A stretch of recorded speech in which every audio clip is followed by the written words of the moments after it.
Welcome to this episode of Easy Physics. Today, we are going to delve into the fascinating and powerful concept of nuclear explosions.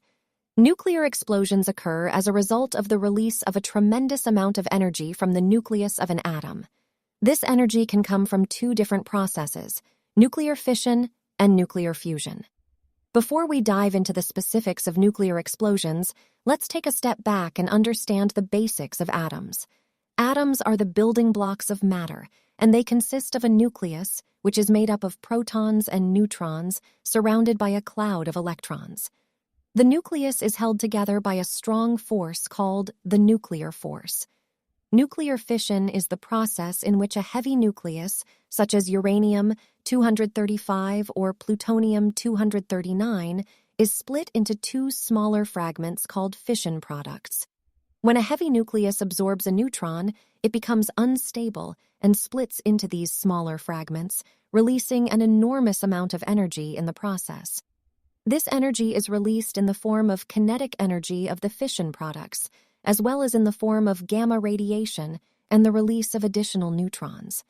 To understand nuclear fission in more detail, let's take a closer look at the example of uranium-235.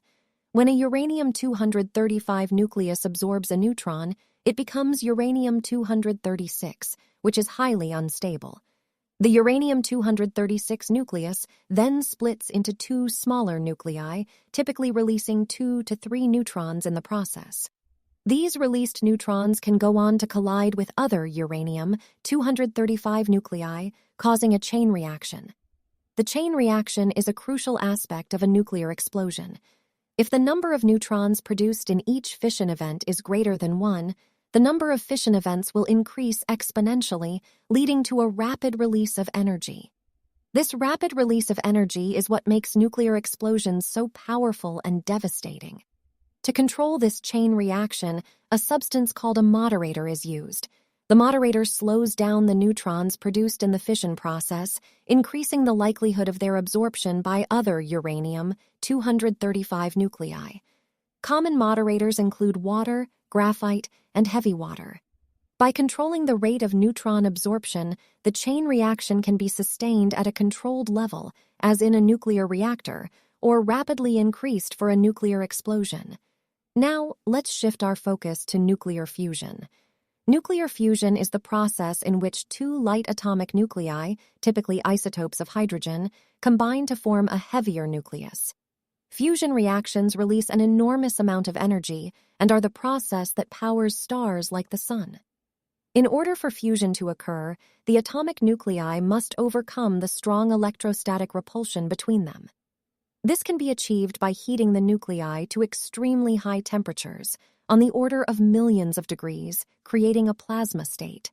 Under these conditions, the atomic nuclei have enough kinetic energy to overcome the repulsion and get close enough for the strong nuclear force to bind them together. One of the most common fusion reactions is the fusion of two isotopes of hydrogen, deuterium and tritium. When deuterium and tritium nuclei collide and fuse, they form a helium nucleus, a neutron, and release a tremendous amount of energy. This energy is released in the form of high-energy particles, such as neutrons and alpha particles, as well as in the form of radiation. In the context of a nuclear explosion, nuclear fusion can be used to enhance the power of a fission bomb. This is known as a thermonuclear or hydrogen bomb. The primary stage of a thermonuclear bomb is a fission bomb that generates the temperatures and pressures required for fusion to occur. The energy released by the fusion reaction then triggers a secondary fission stage, resulting in an even more powerful explosion. Nuclear explosions, whether through fission or fusion, have significant destructive power due to the release of an enormous amount of energy in a very short period of time. The energy released in a nuclear explosion can cause devastating effects, such as a shockwave, intense heat, and radiation. In conclusion, nuclear explosions occur as a result of the release of a tremendous amount of energy from the nucleus of an atom. This energy can be released through nuclear fission or nuclear fusion. Nuclear fission involves the splitting of a heavy nucleus, while nuclear fusion involves the combining of light atomic nuclei. Both processes release an enormous amount of energy, making nuclear explosions incredibly powerful and destructive. Understanding the science behind nuclear explosions is crucial for comprehending their impact and the importance of responsible use of nuclear technology.